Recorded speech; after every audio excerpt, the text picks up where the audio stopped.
Nioh is a lightning-fast take on the SoulsBorne formula, a crushingly difficult action RPG by Team Ninja. Whether you're a Souls veteran or a newcomer to the genre, Nioh has a lot to offer.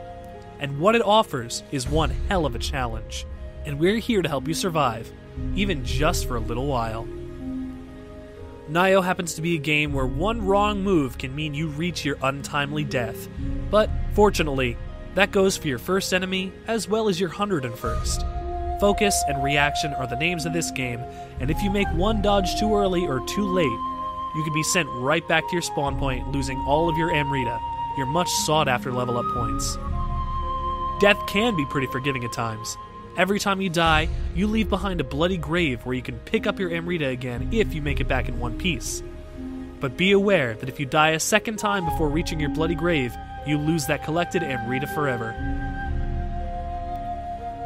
Your spawn points, in the form of shrines, appear a few times per level in convenient locations.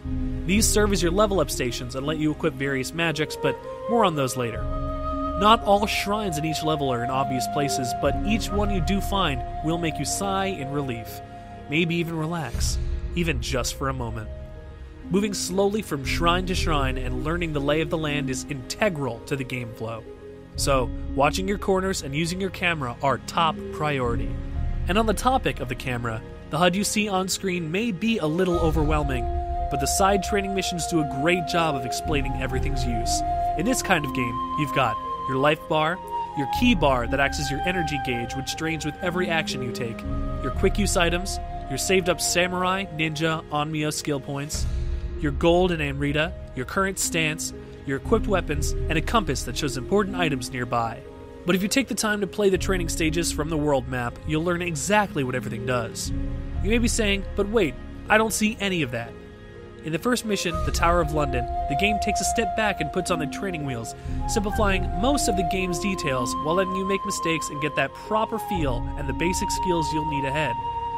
You might be upset when you fight the first enemy barehanded and naked, but soon the endless item stream will come. Each mission in Nioh has practically countless item drops, ranging from gold to consumable items to ammunition to actual new weapons. Each weapon has a set of stats and bonuses which get raised the more you use that specific weapon, so it's up to you to decide which to keep and which to use. You won't be able to forge or remake weapons for a little while, but keep collecting loot early to get into the habit of doing so later. A great beginner weapon is the sword. Early on, the game works hard to give you plenty of drops of this item, but the ease and use and versatility between forms is ideal for those still getting used to the gameplay dynamics. And you'll be introduced to the stances pretty early on in your game. If you're trying to beat a boss or get past big baddies and don't know why you can't pass them, mess around with stances. A heavier weapon like the axe or longsword can be more powerful early on, but sometimes in lower stance, which lets you do faster attacks. Fast weapons like the double swords can deal insane amounts of damage in a short time. Adapt to enemies, and don't fall in love with one style of fighting. Your main goal in every level of Nioh is to get to the end and beat the boss. Nothing special there, but the sprawling maps and the placement of enemies make every step forward a hazard. After the tutorial London mission, you're dropped in the deep end to sink or swim. Once you get enough Amrita from defeating enemies or looting corpses, you can level up at any shrine you come across. Each stat has a main focus and a different bonus to weapon damage that goes with it. So keep this in mind while picking your weapon loadout.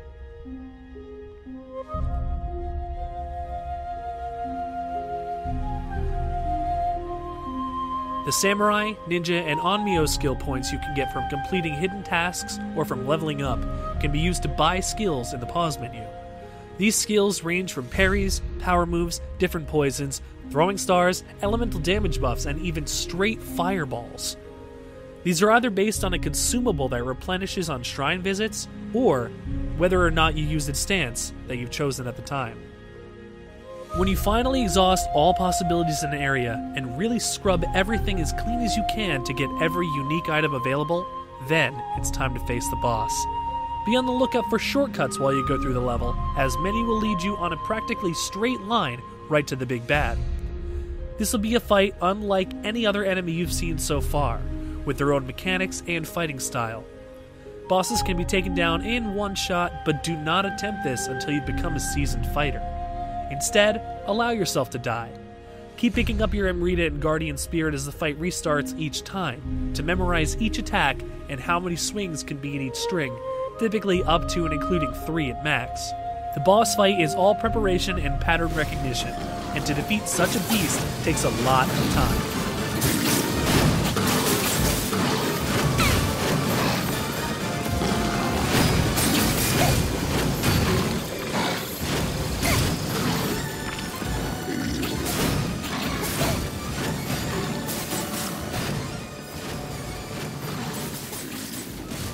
Let yourself die. Become okay with it. You'll be a lot happier in the long run for it. Because in Nioh, true strength is found in the balance of death and life.